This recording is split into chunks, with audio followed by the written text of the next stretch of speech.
All right. Hello, everybody, and welcome to today's webinar on evolving models of supervised consumption services and overdose prevention sites in Canada.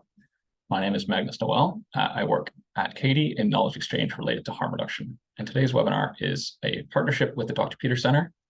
And I'm grateful to be co-moderating alongside Cassandra Smith, who is a knowledge translation lead at the Dr. Peter Center. Before we begin, we would like to acknowledge that the audience and the presenters in today's webinar are based across the country on traditional Indigenous lands and territories. We'd like to acknowledge these lands and the original peoples who care for them and who continue to live on them today. Katie's offices are located on what is colonially known as Toronto, and is where Cassandra and I are both located. Toronto is the traditional territories of the Mississaugas of the Credit First Nation, the Haudenosaunee, Six Nations, the Huron-Wendat, and is now home to many diverse First Nations, Inuit, and Métis people.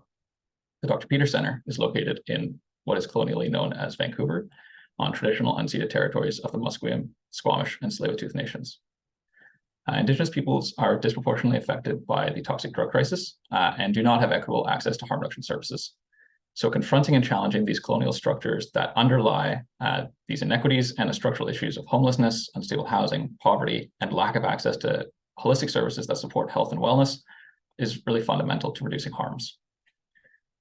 So as I mentioned, the webinar today is hosted in partnership by Katie and the Dr. Peter Center. So Katie is Canada's knowledge broker for HIV, hepatitis C, and related STBBIs. We provide up-to-date, accurate, and unbiased information on science, emerging practices, and community program models. The Dr. Peter Center has been providing community care programs focused on people living with HIV, substance use, and mental health for over 25 years, and serves as a model for providing complex healthcare. Their knowledge translation and evaluation program leverages frontline knowledge to build capacity for other frontline organizations, and it involves mentoring, sharing best practices, and improving systems with community partners, regional health authorities, and frontline organizations. So simultaneous English to French interpretation is being offered during this webinar, and attendees can choose their preferred language through the tabs at the bottom of the screen. And today's webinar is going to focus on supervised consumption and overdose prevention sites, also known as SCS and OPS. So these are programs that provide people with safe and supervised places to use their substances. So we're going to start with a bit of a brief summary of some of the evidence related to these services, and then we'll learn a bit about how these services have developed over time. We'll then hear from our panelists about the SCS or the OPS model that they are operating in their communities, as well as how it helps them to meet community needs. And then this will be followed by a panel discussion, and finally with some questions from the audience. So let us meet our panelists and our speakers for today. We've got Patrick McDougall, who is the Director of Knowledge Translation and Evaluation at the Dr. Peter Center. We have Jill Alhus, who is the Executive Director at Blood Ties for Direction Center. Lee Zorniak is a clinical nurse educator in the Royal Alexandra Hospital's Addiction Recovery and Community Health Team. Félix Antoine Guérin is the coordinator of l'Anonyme's Mobile Outreach Program. Monty Ghosh and Lisa Morris-Miller are from the National Overdose Response Service, or NORS. And finally, we have Ashley Smoke, who is one of the founders of Tweak Easy Coburg OPS, and also holds many other roles, including with national, provincial, and local organizations and networks of people who use drugs. Behind the scenes, I'm also joined by Camille and Matt from Katie, who will be providing some tech support and watching the question and answer box. So they are there to help you out if anything is needed. If you have any questions for the speakers at any time, please put them in the Q&A box located at the bottom of your screen. Right, so as I mentioned, we've got a pretty packed agenda today. So we just wanted to jump right into some of the evidence related to SCS and OPS. So supervised consumption services and overdose prevention sites are harm reduction approaches that can help people to stay safe, especially in the context of a toxic drug crisis, and are a key way for people to get connected with health and social services. There is really strong research evidence supporting supervised consumption sites, both in Canada and globally. The evidence has demonstrated that SCS reduce numerous harms for people who use drugs. So these include reducing overdose deaths, both within the site and in the surrounding area. They reduce unsafe substance use practices, such as sharing supplies or rushed injections that can lead to infections and other harms.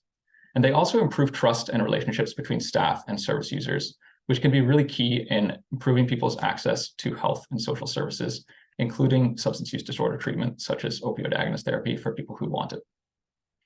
The evidence on SCS also suggests that they do not increase crime or public disorder in nearby neighborhoods, and they've also been found to save money in the health system. So the majority of this research has really focused on a particular model of SCS, which is a fixed site in a standalone building or a clinic that provides people with a safe space to use their substances, most often by injecting. But evidence about other models of SCS and OPS has really been rapidly developing in the past few years and has shown really promising results as well. So I'm going to pass it over to Patrick from the Dr. Peter Center in just a moment to tell us about how SCS and OPS have evolved in Canada. And the Dr. Peter Center offers supervised consumption services as part of its continuum of care and was really the first to do so within North America. It's also played a really critical role in supporting the expansion of SCS and OPS in Canada. So we're really lucky to have Patrick here to bring us up to date on some of this background. So over to you, Patrick.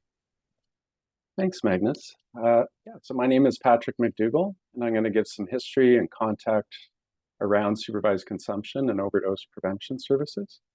Thanks, Magnus. Next slide, please. I work at the Dr. Peter Center in Vancouver, and that's located on the traditional, ancestral, and unceded territories of the Squamish, Tsleil-Waututh, and Musqueams people. Next slide. Thanks, Magnus. This is the Dr. Peter Center. It's a frontline HIV healthcare facility that has meals, nursing, counseling, art, music, and recreation therapy. We also have a subacute residence and an off-site enhanced supported housing program. You can see St. Paul's Hospital in the background. That's the red brick building. The patch of grass in the foreground is Nelson Park. In that park is an elementary school and a very popular dog park for the neighborhood. For about half the year on Saturdays, there's a very crowded farmers market that runs all the way down the block in front of the Dr. Peter Center. So we're very much a part of the fabric of the neighborhood in Vancouver's West End. And it's been that way for over 25 years. Thanks, Magnus. Next slide. In 2002, the Dr. Peter Center integrated SCS into our larger suite of services. And I think it's important to say that frontline service providers didn't invent supervised consumption services. People who use drugs invented it by looking out for one another and supporting each other. And many frontline service providers have adopted the service. There's a lot of different terms and models for this basic idea of supporting someone while they're using drugs. In Europe, they say drug consumption rooms or DCRs. In Canada, we say SCS, OPS, CTS, and UPHNS. And the New Yorkers have recently given us OPC. But with the limited time, I'm not going to go deeply into those differences. Next slide. Thanks, Magnus. So Magnus covered some of this. If you're looking for a place where you can find some of the information he mentioned and a whole lot more, there's a site called YSCS. And I've given some snapshots from that site. As Magnus mentioned, it reduces overdose deaths. And researchers have done studies and generally found that decreases in public disorder when they've done studies. And fundamentally, the service allows people who may typically use drugs, perhaps in a public setting or alone at home, to use in a dedicated space, which means, less public drug use or less drug use kind of in alone or in isolated circumstances. Next slide, please. SCSs or OPSs provide sterile drug use equipment, which helps prevent the spread of HIV and hepatitis C. And again, Magnus referenced this, but just to expand a bit more, SCSs and OPSs play an important role in increasing access to other health and social services. If you work in one of these sites, that's very much a part of the day-to-day, is connecting people with other services in community, which again would not happen if people are using alone in an alley, for example, or alone at home. And researchers have shown that all these benefits, just that we went through very quickly in the last two slides, that all the benefits save the healthcare system money. Next slide, please. This is Tony, who is a Dr. Peter Center client or participant. I got to know Tony very well 13 years ago. And like a lot of folks that I got to know back then and hear their stories, I was always struck by how much they had survived in their lives. But for a lot of our clients, that started changing around 2015 and 2016 as the drug supply in Vancouver changed quite a bit and there weren't adequate supports in place. So even though Tony could access the SCS at the Dr. Peter Center in the daytime, the single room occupancy hotel where he lived didn't have that service. And that's where he died, like so many other people in the community, alone. And all of these deaths were preventable and are preventable. Next slide, thank you. This graph shows drug poisoning deaths in British Columbia year to year. There is updated data for 2023, which I can show later. I'm showing this slide because it gives the data going back to 1996. The way to read this graph is that the lighter vertical blue bars show the number of deaths per year. And the darker blue line shows the death rate per 100,000 people year to year. This graph starts in 1996 and ends in 2022. For the last 2 years in British Columbia, there were over 2,200 deaths per year. And that is a death rate of over 42 per 100,000 people each year. And for 2023, we're on track to have more deaths. Next slide, please. Thank you. So I've added some milestones about SCS and OPS in Canada along this timeline. When the drug poisoning crisis hit BC in 2015, the province and Canada overall had limited harm reduction services due to opposition by the Conservative federal government that was in power from 2006 to 2015. SCS is a very basic and old intervention. It could have been scaled up 15 or 20 years ago. If you look at the left hand of the slide, you can see we actually had our first OPS in Vancouver in 1995. It was run by a drug user group. And even though there were starts and stops to that service, the drug user group has basically been running an OPS for almost 30 years in Vancouver. As mentioned, the Dr. Peter Center started in 2002 and Insight started in 2003. And then BC and Canada overall basically got held in place at 3 sites for the next 13 years. First, the Conservative federal government took Insight to court and to try and shut them down. That was from 2008 to 2011, and Insight won. Then the Conservatives introduced legislation to make it harder to open up supervised consumption sites in 2013. And that caused delays until at least 2018. So even though there was a change in government in late 2015, there was a bureaucratic legacy in place for longer. For us at the Dr. Peter Center, it took almost 2 years from the time we applied to get our site legally sanctioned by the federal government. And we had already been operating by that point for 13 years, so it should have been a quick thing. As a response to all the bureaucracy that organizations had to go through, people just started opening up overdose prevention sites. First in BC in 2016, then Toronto's Moss Park in the summer of 2017. And it was that leadership that finally pushed government to allow more sites, and that scale up started happening in 2018. But as you can see by the data, we were already firmly in a crisis by then. Next slide, please. Thank you. This slide shows some photos of the history. The top left shows Dean Wilson from Van Du. On the bottom right, you can see the large number of sites that operate in Europe. And some of those sites have, I think the first one in Europe was started in 1986. And a lot of these sites expanded throughout the 1990s and 2000s. Next slide, please. On the top left here is Sarah Blythe, who started the Overdose Prevention Site in BC in 2016. And the story that I've heard is that a group of volunteers were running a street market for folks in the downtown east side. And there were so many overdoses happening nearby, and they were running down the alley or the street with an oxygen tank many times a day.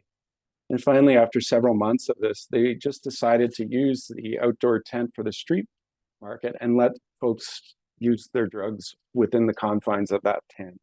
And that way, the volunteers didn't have to be running down the street all day, and they can respond under more controlled circumstances.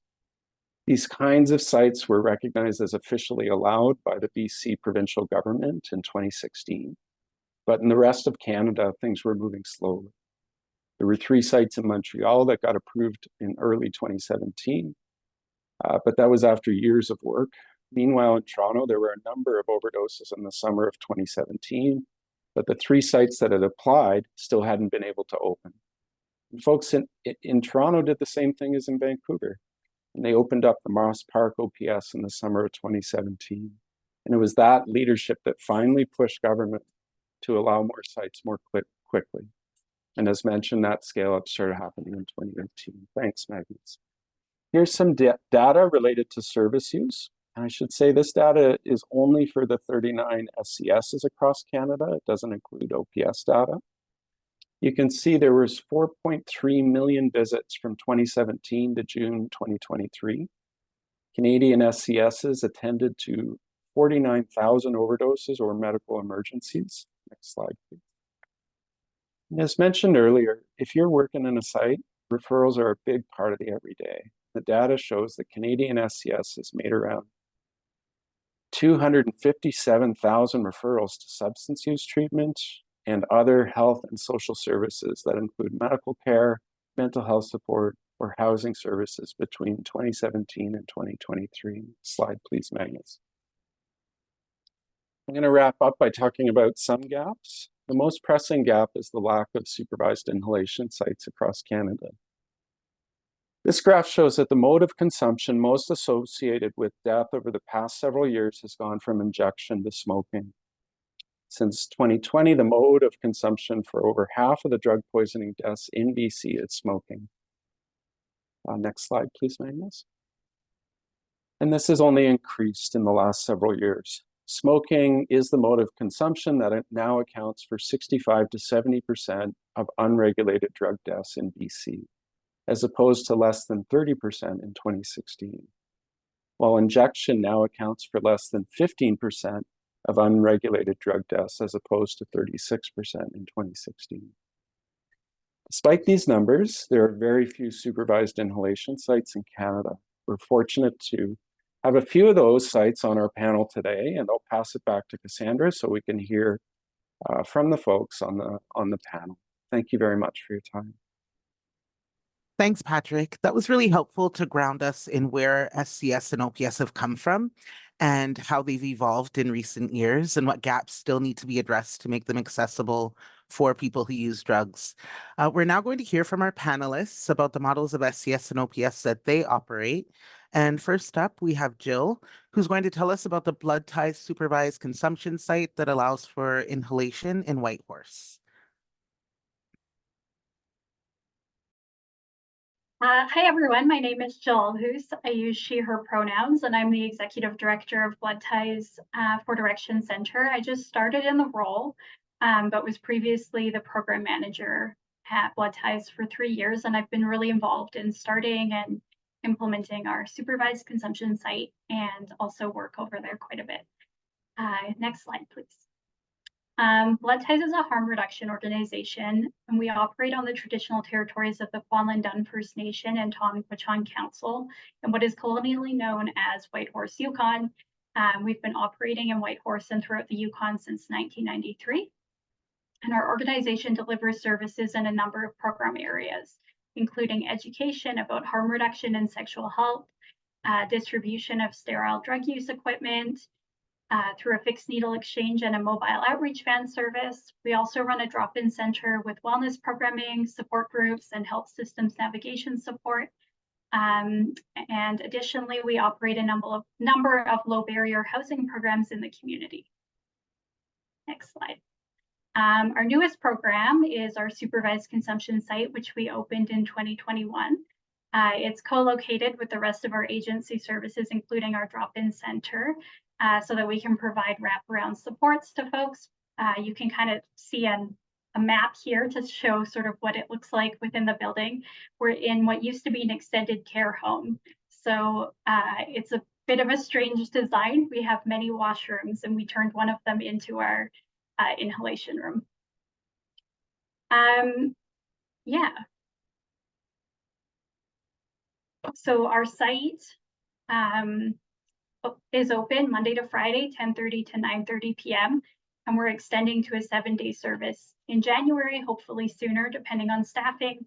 The program is a partnership with the Yukon government, mental wellness and substance use services, but we staff and operate the site. And folks can consume their drugs by injection, snorting, swallowing, or smoking. Next slide, please. We have an open concept design, which has been really important operating in a small town with staffing shortages, because we can operate the site with a minimum of 2 staff, although it's much easier to manage multiple overdoses when we have more than 2. There are 5 injection booths and a smoking room, and we also have a chill out space, which there's a photo of here.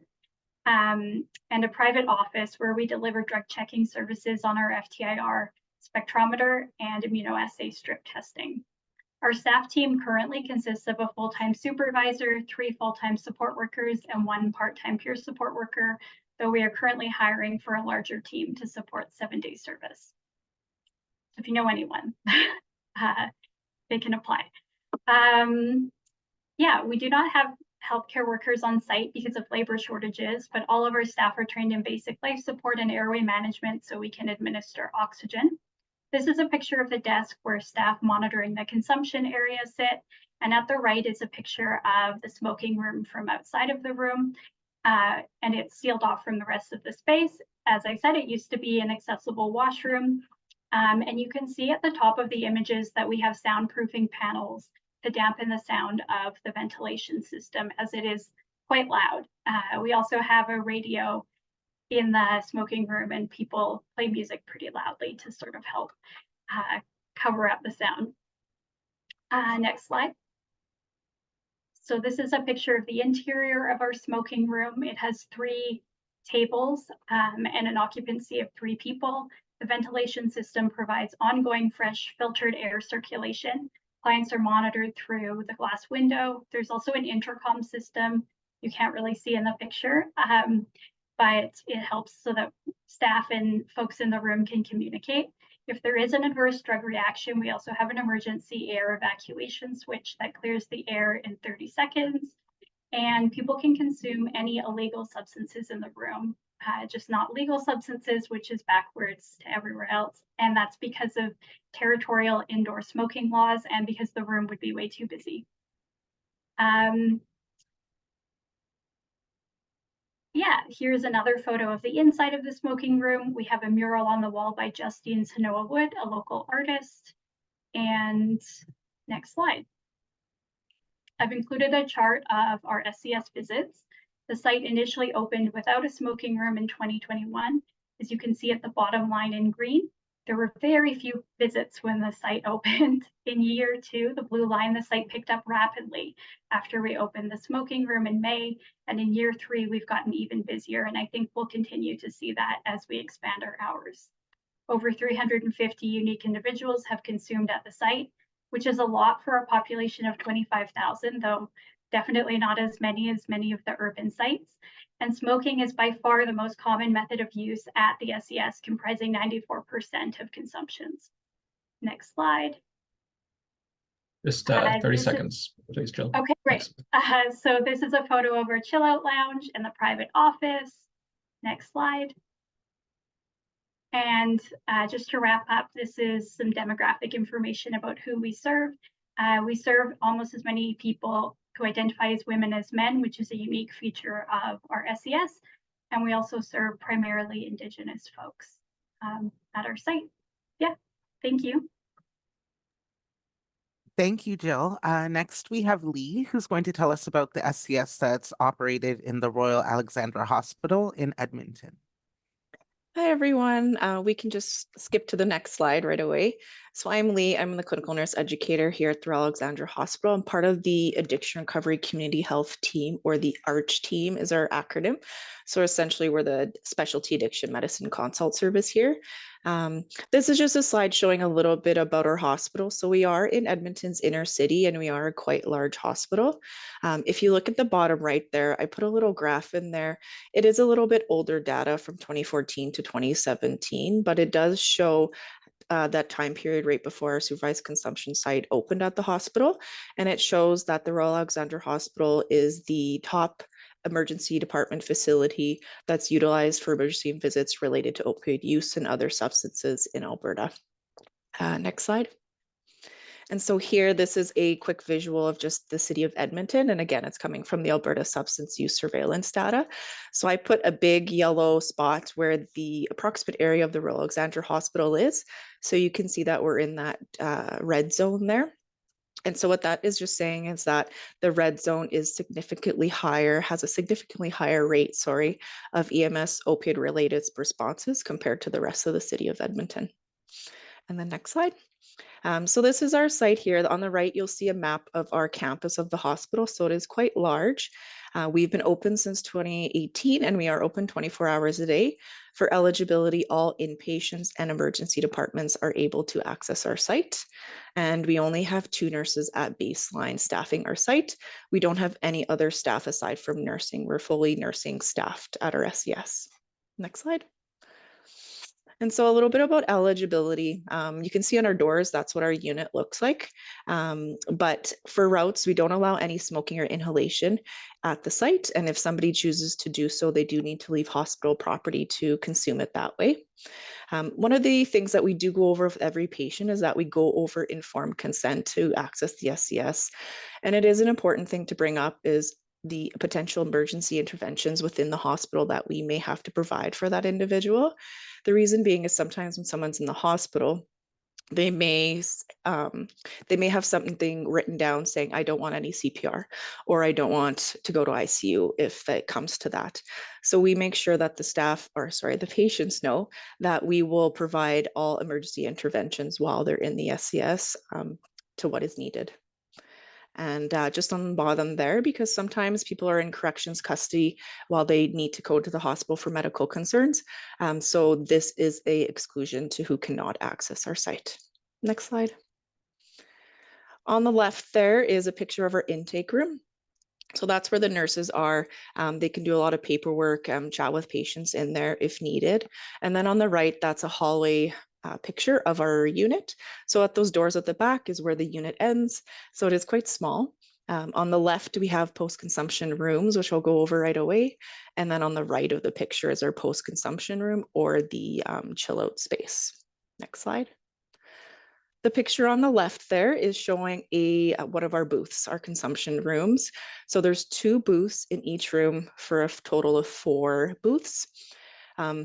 The rooms are divided. So it's an old converted patient care unit. So if one nurse is, say, in this room in the picture here with a patient, they're not able to see what's going on in the room next to them. So we typically encourage a 2 patient to 1 nurse ratio for that aspect. And then on the right-hand side, that's a picture of our post-consumption room, which is across the hallway. We try and make it cheerful, pretty bright. We have plants and a lot of pictures that our patients have drawn for us or painted for us. Next slide. One thing I always like to talk about is our personal safes that we have across the hospital. So part of our Health Canada exemption requirement was for a secure storage location for patients to put their substances while they're here. So patients are able to pick a code that they want, type it in, access the safe as they choose. Staff are not able to enter that safe or to know the code, but this keeps the substances safe, secure, and only for that patient to handle when they are coming to the SCS. Next slide. And then lastly, I just have a little bit of a visual here to show how our SCS is being used. So I'm only going to focus on the yellowy orange bars there. So the data that I have here is from 2018 all the way to 2022 around November. So I don't have anything more recent, but within that time period, it was approximately about 11,600 visits that we've had to our consumption rooms by patients. So this data does show that our SCS is being used by patients when they come to the hospital. Although the numbers are not as high as community sites, we still do have patients accessing when they are here. And that's it. Thank you, Lee. Next, we have Felix Antoine, who's going to tell us about L'Anonyme's mobile van that provides supervised consumption services in Montreal. Hello, everyone. I won't be having any visuals, so please just bear with me. So my name is Félix Antoine. I've been working at Lanonym for 5 years, being the coordinator for a little less than 6 months. I used to just be an intervention worker for all of our different mobiles. Lanonym has been going for more than 30 years. I coordinate the proximity intervention program, but we also have a sexual education program, low barrier housing program, and also a social cohabitation / urban security program. So what's unique about Lanonym is that the proximity program only offers services via mobile units.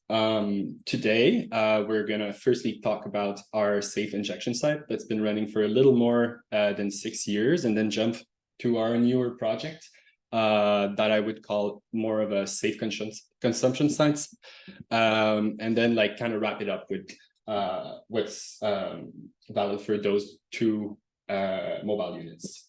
So first, the SCS is a van, more precisely a Mercedes Sprinter. It can accommodate injection and other ways of using, but we can't do inhalation.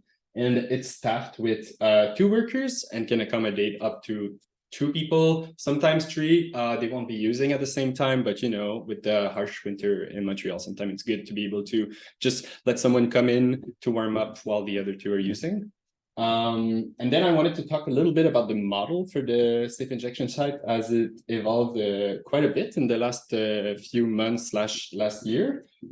So at first, all safe injection sites in Montreal were like a collaboration between the healthcare of Quebec, well, more Montreal, and the community organization. It ran pretty smoothly for the first few years, but with COVID, and I've kind of understood that it's been a reality for other sites, the healthcare services haven't been able to staff the SCS with nurses as it used to be the case. So we used to operate like 1 intervention worker, 1 nurse.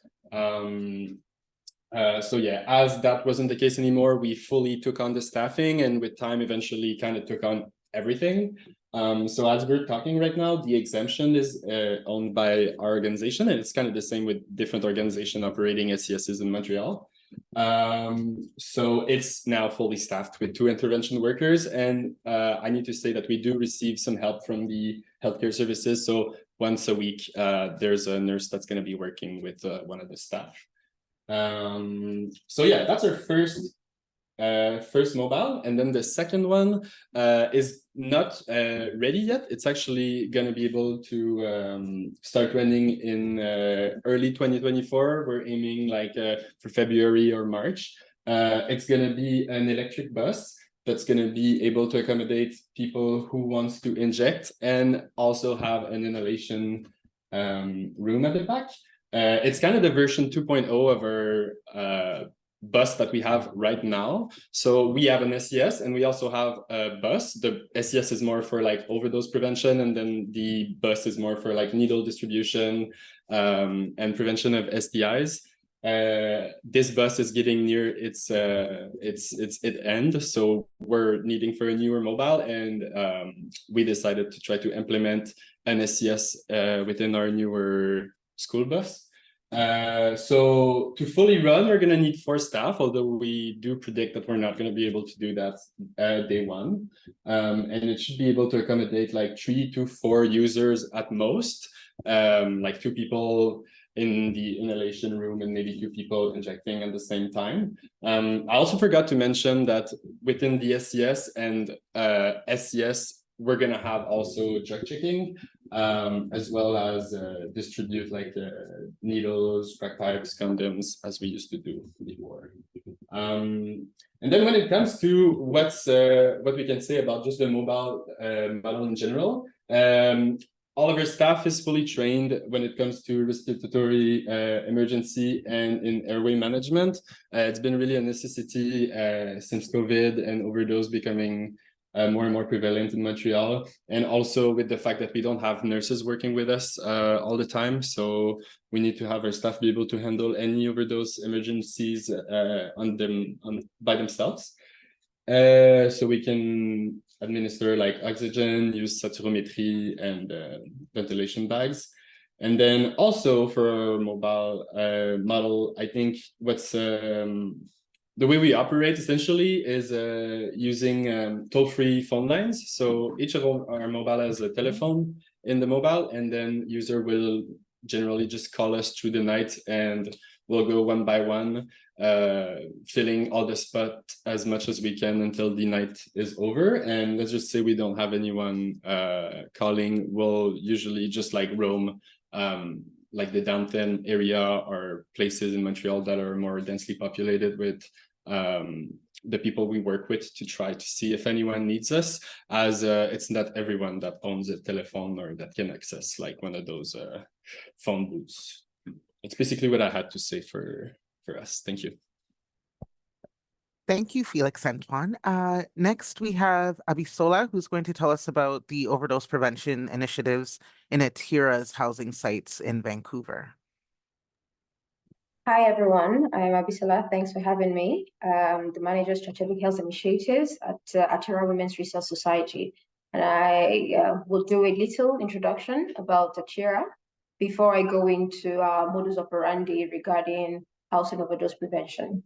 Atira Women's Resource Society is a non-profit social housing organization that is dedicated to supporting women and children affected by violence through the provision of safe, supportive housing and other related advocacy programs. We operate over 3,000 housing units for women, children, and all gender individuals in the lower mainland area of British Columbia and mostly downtown east side of Vancouver. The following values are the things that inform the work that we do. So inclusiveness, harm reduction, women-centeredness, and innovation. And at Atira, we believe that having a diverse and representative staff is the most important thing that can contribute to engagement, authentic engagement between the residents and the staff. So 75% of the staff that we have at Atira have lived experience. So they share similar experiences or have had similar experiences in the past as the residents that we have. Next slide, please. So in our residential programs, we have safe using spaces. The elements of the safe using spaces, I put them into two. So we have the non-human element and the human element. If you look at the top of the slide, you will see the non-human element, which is good lighting. And then we also have provision of harm reduction supply. So we have rigs, party packs that the residents can come and ask for, or they can simply pick when they want to use their substances. And then for the human element, we have staff engagement, which is informed by the diversity and the representation of the staff who have lived experience, and they know how to support these people because they've walked in the shoes. So we have the strong working relationships, and something that we also do is we have wellness checks. So we have a system in place whereby we make the staff on site will check to see that, okay, they have seen every single resident in the morning and in the evening. So there's like a sheet that we use to check, okay, have we seen this person? And then if for a long period of time, they haven't seen the person during the course of the day. So maybe in the morning, there was no check, there was no tick against the person's name. Sometime in the afternoon, there'll be a wellness check. So someone will go into the person's room to see, okay, is this person okay? Is this person not okay? So one thing we have noticed is that even though we have the safe using spaces where, okay, staff can watch, where we have the supplies and we have, a space where people can use and be safe, some people do not want to use the spaces. And that's where the wellness check also comes in, because some people would use in their rooms. So that's another. So the way we try to make sure they are safe is that, okay, we do these wellness checks. But in addition to that, we also leverage on technology. But before I talk about the technology aspect, I would like to include that all our staff are trained in overdose prevention, how to administer naloxone, and in airway management as well. So how to use oxygen and basic life support. So all of that human element is also one thing that is huge in helping us make sure that our residents are safe, even while they're using their drugs. So now I'll move on to how we leverage on technology. So we have overdose detection devices. So in one of our programs, we have the Brave buttons, and that we have installed in the program, so that we are able to, so for people who are using in their rooms, they're able to notify staff on site when they're about to use. Apart from the Brave buttons, which is on the slide here, we are also doing a soft launch. We're currently doing a soft launch with lifeguard buttons, overdose detection buttons as well. So what this does is, while they're about to use, they indicate that, okay, they're about to use, and staff on site will be notified if they do not press the button again to say that they are okay within 1 minute. So once it's past 1 minute, and there is no further notification that I'm okay, the staff will be notified, and then the staff will go in to check that, okay, what's going on? Is there an overdose happening? So that they can reverse. And at the same time, 911 is also being called, because we notice that there's a lot of chaos when staff are trying to reverse an overdose. So while they're trying to reverse the overdose, while they're trying to do the CPR and do all of that and get the naloxone kits to inject the person, having to call 911 and all of that. So all of that is removed, all that having to, have that chaotic experience is removed by, there's a notification that is given to the staff, and also 911. So when the staff goes in and sees that, okay, the person is okay, maybe the person forgot to press the button to say they're okay, then they can cancel the 911 element. But then if the staff goes in and sees, okay, there's actually an overdose, the 911 is on their way already, and they kick into action to try to prevent the overdose. So another thing that just 30 seconds to wrap up, please. So okay, thank you. I'm almost done. Thanks, Magnus. Another thing that we do is we have a safe supply program. It's a pilot project where we provide like vending machines. It's on the picture is on the right. Vending machines that provide hydromophone to eligible residents within our program. And this is to help, with the toxic drug supply that is out there on the streets. Thank you so much for listening. I'm done. Thank you, Abisola. Next, we have Monty and Lisa from the National Overdose Response Service, an organization that provides remote or virtual spotting to prevent overdoses across the country. Thanks for having us here. So I'm going to get going on this presentation, and Lisa's going to add some colorful commentary and add some zazz to our presentation. First and foremost, though, I do want to acknowledge that this line was really founded by people who lived experience, especially Rebecca Morris-Miller, who is our co-founder and one of our pillars who we unfortunately lost last year. So again, this is in memory of her. And NORS is run by Grenfell Ministries, which is based out of Ontario. And Lisa's coming in from Ontario, coming in from Treaty 7 territory, myself here in Calgary. And just a bit of background, the vast majority of people who are dying from drug poisoning events are dying in their own homes. This data varies from province to province, but it's anywhere from 50% to upwards of 80%. And that is the key population that NORS is trying to target. And the way that we work is that we are a phone line or a hotline. And if someone's using substances, they call the hotline. And it's a 1-800 number, so 1-888-688-6677. They'll get connected to a person of lived experience who's on the other end, and they're on the call with them, and they'll take down some basic information, none of which we keep, like such as their specific address. And if they're unresponsive at any point in time, we initiate one of two responses. One could either be EMS, or it could be a community-based response. If they want, say, a family member, friend, or if they're in a harm reduction housing facility, someone in the front desks to contact them or resuscitate them, that would be who we would contact.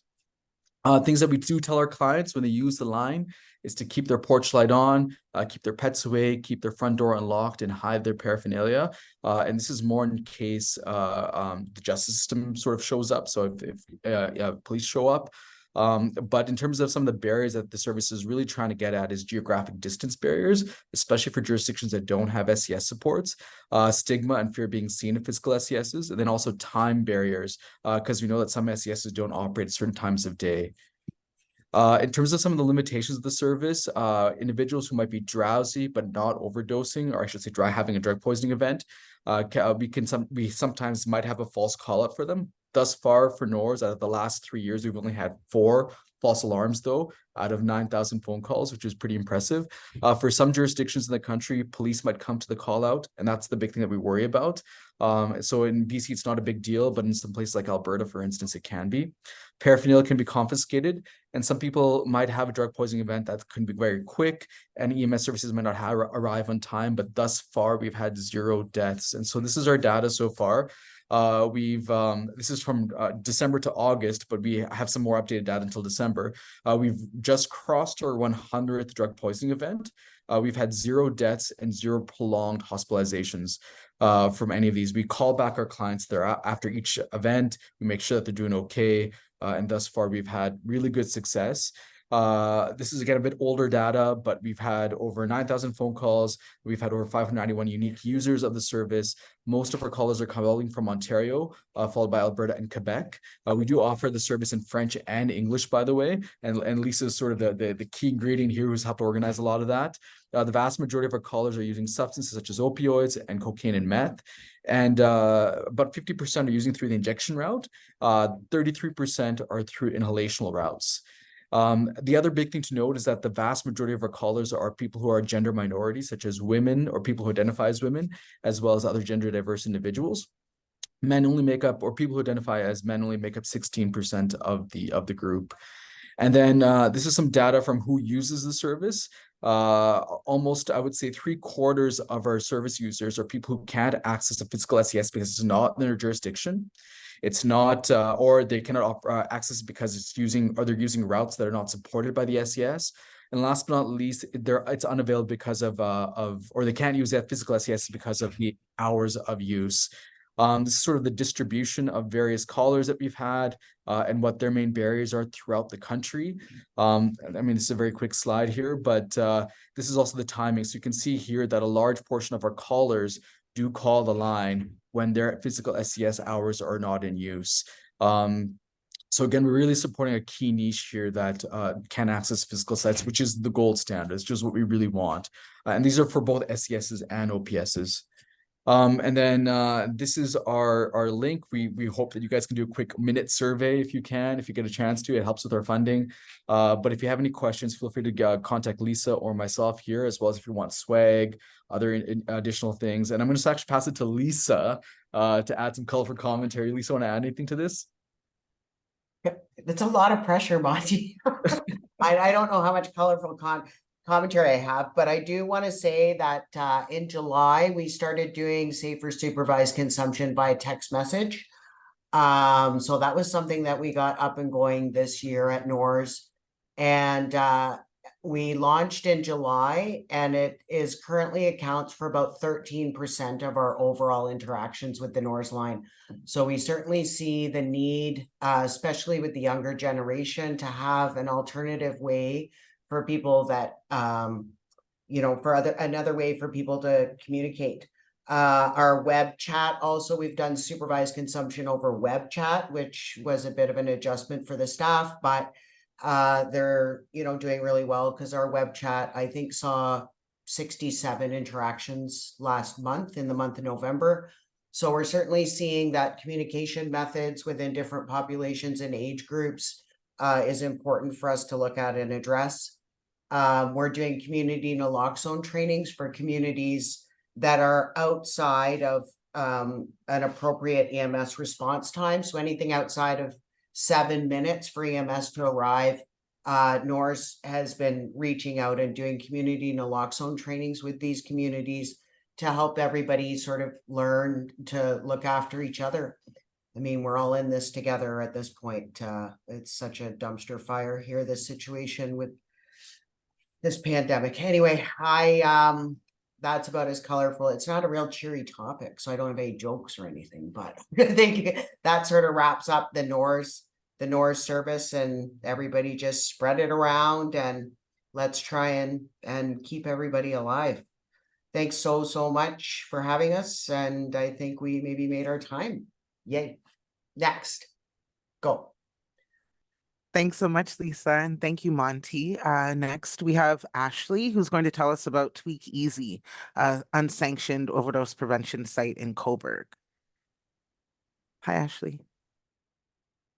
Hi, Cassandra. So I started the Tweak Easy in Cobourg with someone named Missy McLean, from Mom Stop the Harm and a bunch of other things. And we had this like harm reduction committee, and I was on it for ONPUT, and I ended up at this event where Greenwood Coalition, which is like a really amazing organization like that I ran into when I moved out here to Cobourg or Port Hope.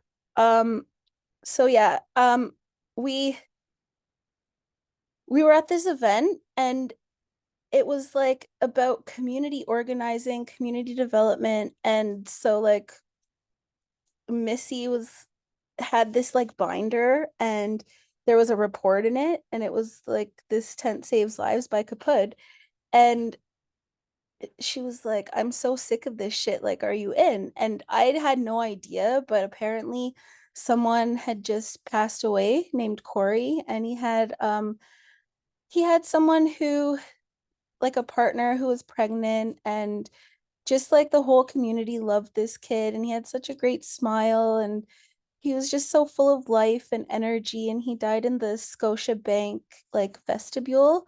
So when that happened, I guess like everyone just was like so pissed off and so like over the crisis that they were like, we have to do something. So we were at this meeting, and we kind of got together a group of like moms really, and like people who just wanted to help people who use drugs.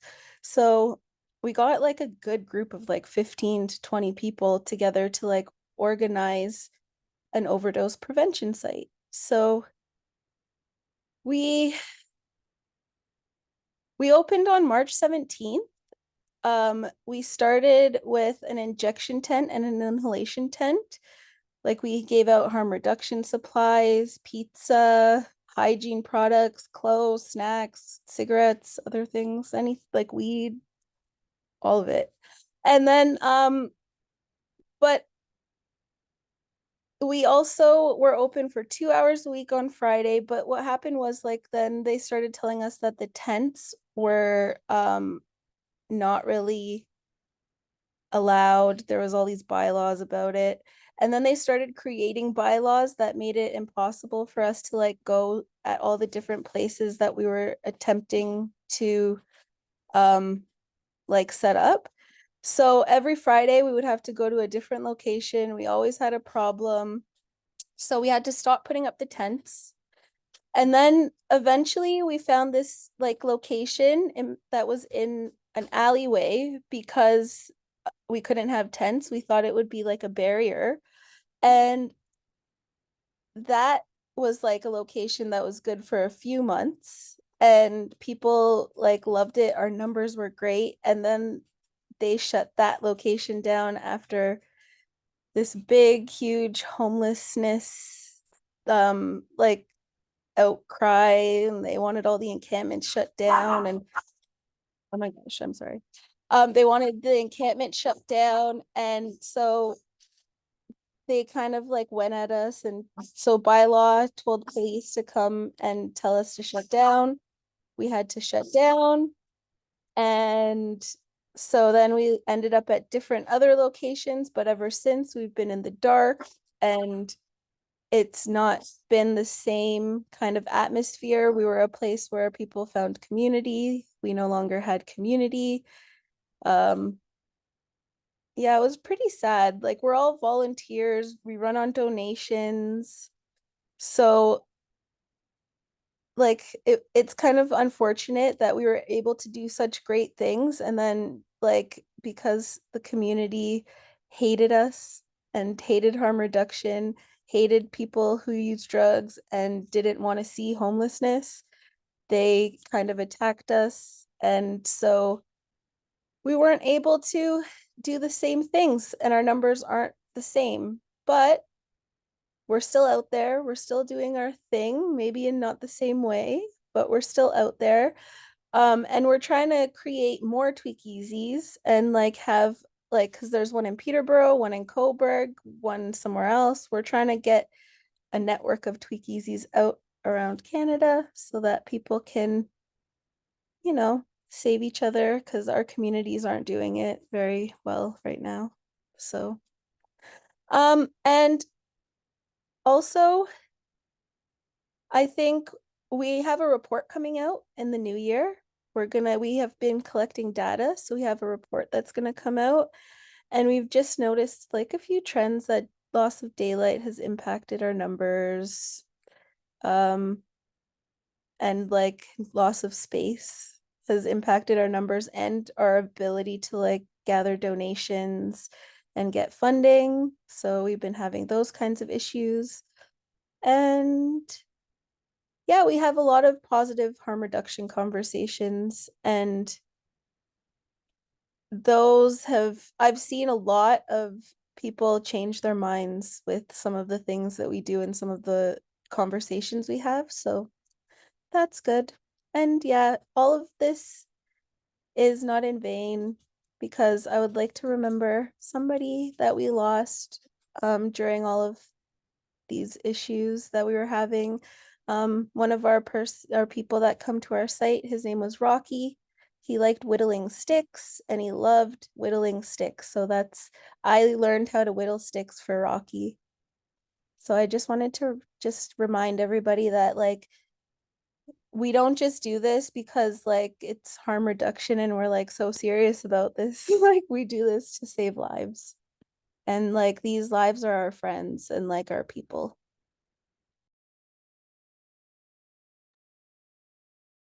Thank you so much, Ashley. And thank you to all of our presenters. It's been fantastic to learn about the different approaches to SCS and OPS that you're all operating. And as we move into a bit of a panel discussion now, I'll ask a question to each person first. And if anyone else wants to jump in after them, please feel free to do so. So we'll start off with our first question. What factors influenced your organization's decision to implement the model of SCS that you did? I'll start first with Abisola, and anyone else can follow. Thank you very much, Cassandra. So, like I said earlier, harm reduction is one of the values that we have. And we could see that there is an opioid crisis. And because we have people, we're supporting people with their housing, like they live there, that's where they live. And they use substances. We can't stop. We can't say no, don't use it. So why don't we make their homes safe for them? Why don't we prevent, a possible death from their use? So we thought about it and looked at, okay, this is like is something that is a constant thing. There has been an emergency, like a public health emergency, opioid crisis, and people are dying. And the group of people that we support at Atira, they are people who have, they have gone through several types of trauma, and they some of them use drugs as a coping mechanism. So we just thought that, you know what, while we are supporting with, supporting housing, why don't we make them safe while they're using substances? And that's why, we put the housing OPSs. And when the regular housing OPS wasn't being used by everyone, we thought about, okay, how can we still make these people safe, even if they want to use in the comfort of their own rooms or their own spaces? So that is why we did that. And for for the Safe Supply project, it's still pretty much saving lives. There's a toxic supply out there on the street, and there's a lot of mixtures going on, benzos, opioids, stimulants, and that is also affecting and it's also contributing to the loss of lives. So we just thought, you know what, why not? If not, why not, look for a safe option for these people? Why not make them safe while we're at it? So that's pretty much it, the harm reduction aspect, and then really much saving lives. So it's part of our policy, part of one of our value system, and then it could be anyone, it could be a friend, like the last presenter said, it could be anyone who's having to navigate life and having to deal with so many things. So yeah, that's the rationale behind that. Thank you. Did anyone else have a response that they wanted to share? I could repeat the question if that helps. So we're just asking what factors influenced your organization's decision to implement the model of SCS that you did. And I can so, quickly okay. speak to that. Thanks, Jill. We have given out harm reduction supplies in the Yukon since the 90s. And we could see from our statistics that we give out very little injection equipment and tons of pipes. And it's also what we hear from the people we work with. But we knew that we would have no uptake if we just did injection. And so we were able to advocate with our government, to have the inhalation technology.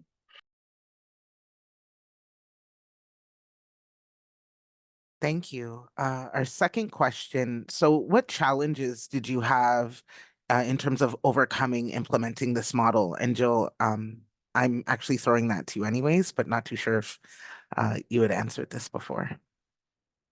Sure. Yeah, I can definitely speak to that. When our inhalation room opened, there were the only existing indoor smoking facility with filtration that we were aware of was Prairie Harm Reductions. And there were no guidelines for indoor smoking. So we drew very heavily on their learnings and policy. There was also a really rushed timeline for us to open the site because it was part of an agreement signed by our coalition government, and it established a 4-month timeline to open a supervised consumption site. We were able to extend that to 5 months with a letter to the opposition, but the negotiations to sign for the contract took 4 months. So we had very little time to get up and running. And we, ended up redeploying existing staff to the site. There were supply chain issues. It was really hard to get a contractor to do installation in a smoke room. And there were concerns around staff safety from the Yukon government. So we ended up using smoke flares to do a visual test of the space to evaluate how long the filtration takes to clear the air for staff to go in if there's an emergency. The original suggestion was to wear scuba masks or wait 5 minutes. So we used the flares and we were able to get that down to 30 seconds. So yeah, I think the equipment's really loud, so it took some time to build trust and kind of get people prepped for that. But those are the main challenges I'll speak to. Thanks so much, Jill. Did anyone else want to speak to any of the challenges that they overcame in implementing their models? So I can. Thanks, Ash. Well, I think you heard a lot of the challenges. The illegality of some of the locations and the council creating bylaws to out us of where we were, and we didn't expect a lot of that when we started all of this.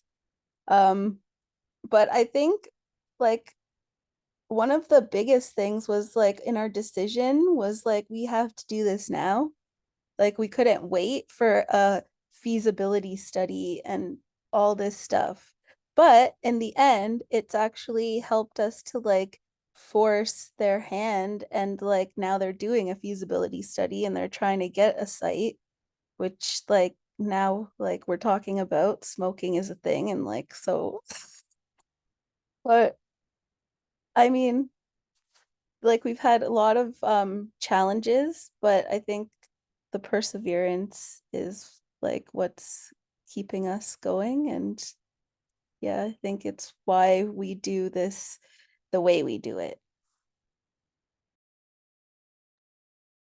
Thank you, Ashley. Felix? Yeah, I was just having a quick thought about like staffing issue, as I feel like this is really something that touches each of our organization in different ways and different time. For sure, you know, I was talking about like us going from a model where we're staffed with both nurses and our workers to fully be staffed with workers, and that for sure created a lot of issues when it first occurred. And we've since put a lot of things in place to try to solve that issue. And I know like it's like, oh, well, besides like, you know, hiring more people, how can you tackle that? And I mean, I just wanted to quickly touch on conditions maybe and access to clinical coaching, or I forgot the name in English, but supervision, yeah, clinical supervision. I know it's not something that's fully spread in all SCSs or all safe and consumption sites yet. And I just, you know, like working with a younger team that's less experienced than when I first started, I think there's a real need to properly equip all of their staff with all of the tools necessary to handle a work in a frame that's like particularly difficult, with patients that are lovely, but sometimes not the easiest to deal with, and with staff being confronted with a lot of horrible things and situations. So yeah, I just think it's important to know that like in our success to be able to restaff our more mobiles and eventually be able to staff them with more people, I think it's really important to reconsider like what's good conditions in our organization and constantly try to offer more to the staff, more in terms of like means, but also like how can I say, like training, education, accompaniment, and all that stuff. Thank you, Felix Antoine. Lee? Hi, I wanted to just share a little bit about some, I guess, some challenges that we had. Being in a hospital, there are a lot of different things going on, and there's a lot of staff at one period of time, especially with the size of our hospital. So one of the things that we've noticed throughout the years is that sometimes people think the SCS is closed, such as when COVID started, they thought our SCS was shut down, and so they didn't know that patients can go there. But which we never did shut down during that period, but there's a lot of rumors and misinformation that does go around, that which really does impact if patients can come and use our site. So what we have done is we've tried to do a lot of outreach and awareness building about our site, including what can we offer to patients, such as we can mobilize, help them come over to the SCS, such as we'll push them in a wheelchair or a stretcher if needed, to help with those misinformation saying that, well, there's nobody here to help them to get there and things like that. So one of the other things that in regards to that as well is a lot of people didn't know where to direct a patient because they didn't know where we were located. So something just with logistics about where we're located in the hospital was a big challenge that we had to overcome. So we offer a lot of tours.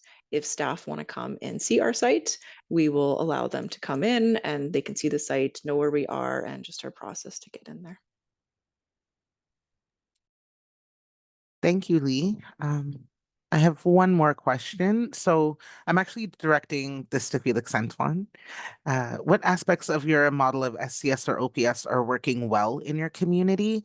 And what are some challenges of your model in particular?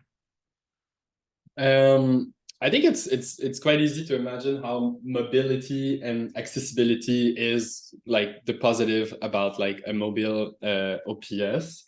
You know, we often get asked like what's the big plus, and I think it's really like being at the right place at the right time, because people might be using in all different types of setting at all different times. It's like those 2 point when they correlate, it's like really good to be able to just be there. And as we all know, when someone needs to use, it's like not in like an hour or like 2 hours, it's often like the now or never.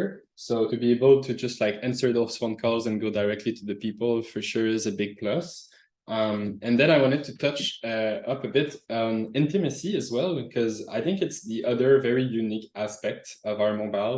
I talked a bit about it, but it's quite close. It can only accommodate 2 people, and we are always like in a duo of 2 intervention workers as well. So people will often have a like 2-on-1 experience with us. And I feel like in terms of creating a safer environment and like also like a trust relationship in between our staff and the users, I feel like this is really working in our favor. And we've seen that we've had like more visits from people who identify as women and trans people. So I think that just like speaks to itself as like people do feel like it's a little bit less crazy than those bigger sites with 10 cubicles and more action. And then when it comes to challenges, it's like funny because like I think accessibility is also like a challenge as well as a plus, you know, when it comes to our mobiles as well, because it's like to be mobile, you have to be fairly small, and to be fairly small, it means that we cannot accommodate everyone. Plus, like right now in Montreal, we are like, I would say like one of the only sites operating in the little hours of the morning. So like from 1 to 8 right now, there's nothing else besides us, and we only have 2 spots to cover the whole city. So for sure, sometimes we're kind of stretched a little thin and are not able to answer all the calls. We hope that by having 2 mobiles running at the same time, we can do better when it comes to this. But I think a 3rd one would not be too much. So yeah, like for sure, like accessibility is still an issue when it comes to OPSs.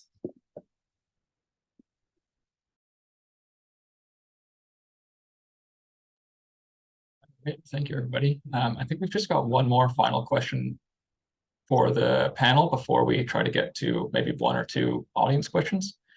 So we recognize that the conversation and sort of community perceptions of harm reduction and supervised consumption sites have really sort of shifted over recent months. And we've actually had quite a few questions come in about this, about sort of neighborhood pushback and managing community relations. So we're hoping to give just a bit of space for our panel to talk about these shifts and how they balance different priorities in their work. So maybe Patrick, could you start us off with a bit of your perspective on this? Yeah, for sure. Thank you, Magnus. I was really struck by something Ashley said is, you know, really our motivation and why we're doing this work is trying to save lives. And we're trying to reach people and support people who've been left behind, right? And, you know, I think about the scope of what this service really is. Like, really, this service, you know, brings kind of some level of another person, like whether that's in a healthcare center or over the phone or what have you, or even if it's a virtual brave button, it gets another person in the room in some way, in case someone does have an adverse you know, response to taking a substance, right? And Mani showed the data. It's folks who are using alone that are dying. So that's what this service is. If we think that this service alone can solve some of the issues of an entire community, for example, housing, or for example, you know, some of the very complex problems that can occur in a community, we're overloading our expectation of what supervised consumption sites can do. And I think in each community, it's going to be, you know, we're going to have different dynamics, right? You know, we see in many cases, we're not providing housing for folks that need it, right? And, you know, I was mentioning, like, if you work in one of these sites, like a lot of the day-to-day is doing the referrals. But if you're doing referrals to places and there's no space for someone, and that could be no space, you know, at a variety of the different places that we're doing referrals, and that could be detox, that could be housing, that could be, like, you name it. you know, there's additional problems, right? Like there's additional problems for the overall system and how we're supporting them. That's, you know, part of the thing about being on the front line is you're right out there, right? And we're the most visible, you know, it's very public. So, you know, I get it. I understand why community kind of looks to, it's like, well, hang on, it's you folks that are being so publicly opening your doors and welcoming people in. And why aren't you doing more? Or why haven't you solved this or that or what have you? But you know, when we go back to like right sizing what it is that we can do with this work, you know, it's keeping folks alive, building trust. You know, Felix Antoine mentioned it as well. Like, you know, that trust, when you think about, like, we've criminalized people who use drugs, you know, for so long, and in many of their neighborhoods and communities, you know, it continues to be criminal activity. So, you know, that trust building that we need to do is quite significant. Like opening up a supervised consumption site, virtually just about everyone I've seen, the data, the service usage data is quite low for the first couple of months. So much so that we used to get calls, am I doing something wrong? Because we're not having our numbers go up right away. And it's like, well, yeah, no kidding. I mean, we've been telling folks for years, it's like, I'm sorry, you can't use in this space. And then all of a sudden that changes. We're saying, no, you can use in this space. And certainly it would make sense. I would feel the same way too. I'd be a little wary, I'd be a little reluctant and what have you. And it takes some time to build that trust. And, you know, what I can say is folks on this call are the folks that want to support folks in terms of these issues. And, you know, this is what we've signed up for, and we do it really well. And yeah, absolutely, we want to bring community into the solution. You know, we want to talk more about the work that we want to do. You know, there's been videos circulating that have millions of views and what have you. Oh my goodness, some of those videos are just so dehumanizing and what have you. And you know, I'd say if you're in a community, you want to learn more about your local supervised consumption site, like give them a call, like volunteer, you know, do something at the organization. Like, hey, we'd love to have your curiosity, your interest, or what have you. Like, you know, come by, see us, right? Like, and see what we're doing. Because we'd love to welcome you in. We need the help, we need the support. So yeah, those are just a few thoughts. I'll pass it back over to you. Patrick, is there anybody else who has any thoughts on sort of managing community tensions in the process of maybe opening or operating an SCS?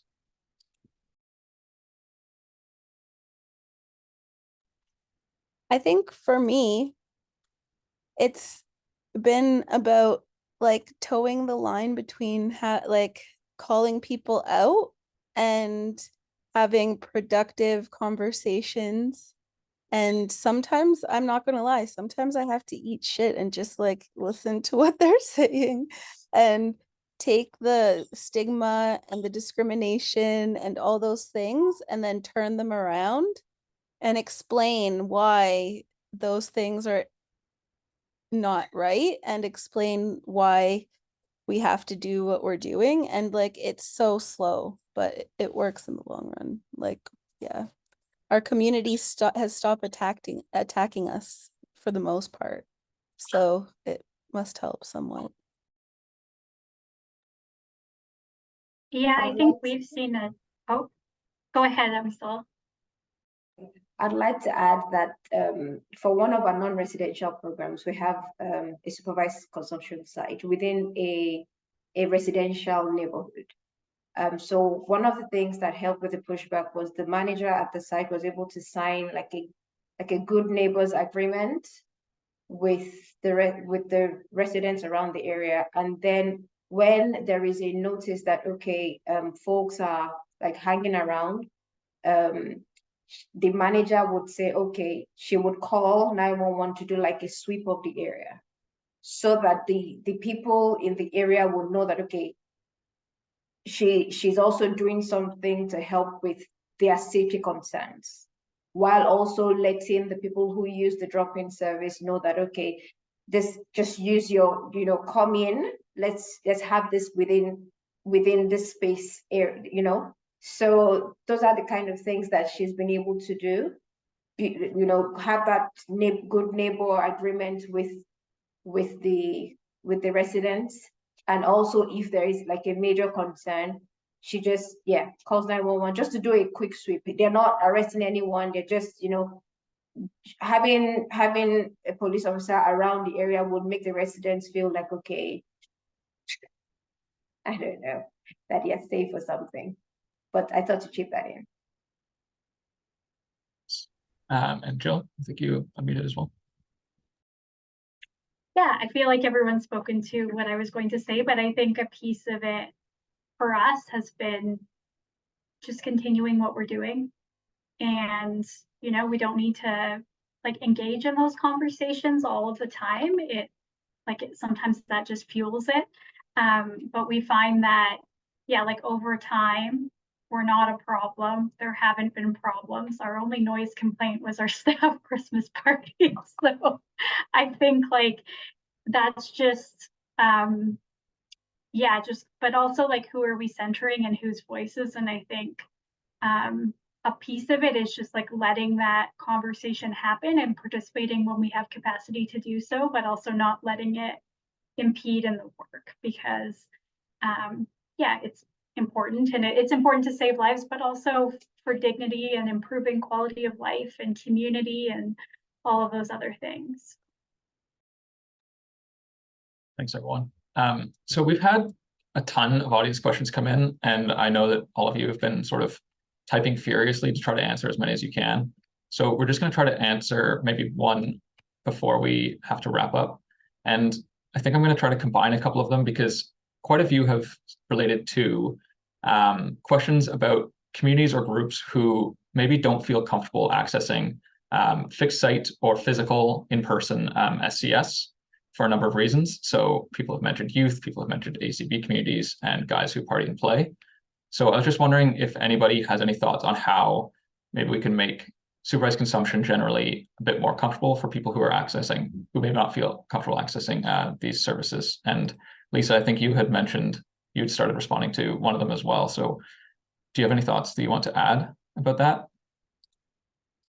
Well, I think NORS is in a unique situation because we do operate virtually. So we, without trying, have been able to give our participants the anonymity that they are looking for. And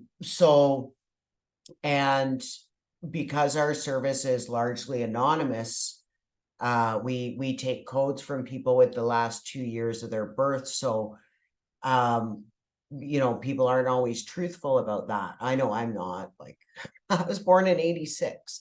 That's not true.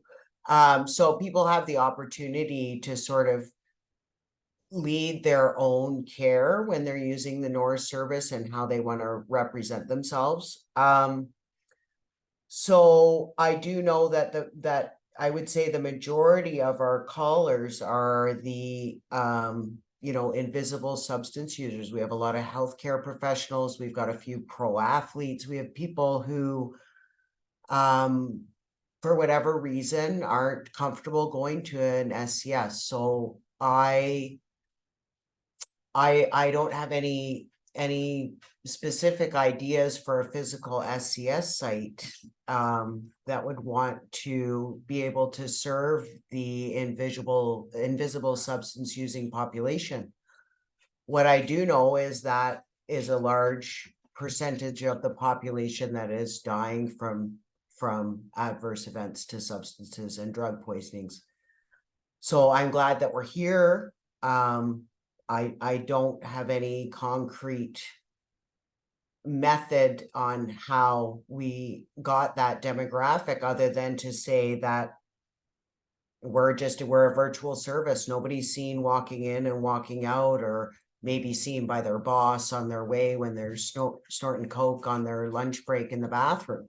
A lot of bankers, you know, doing coke in the bathroom on their lunch breaks. And that's been that way since, you know, late 70s, early 80s. The drug market has gotten incredibly dangerous, and these guys are scared now. They're not they're not feeling confident in their drugs. So they call us, which is great. For a physical SCS site, it's a lot trickier. It's a really tricky obstacle. So I wish I had, you know, run through a gamut of trial and failure, but it's simply because we're a virtual site. Thanks, Lisa. We've only got 5 minutes left, but is there anybody who wants to talk about the physical side of things?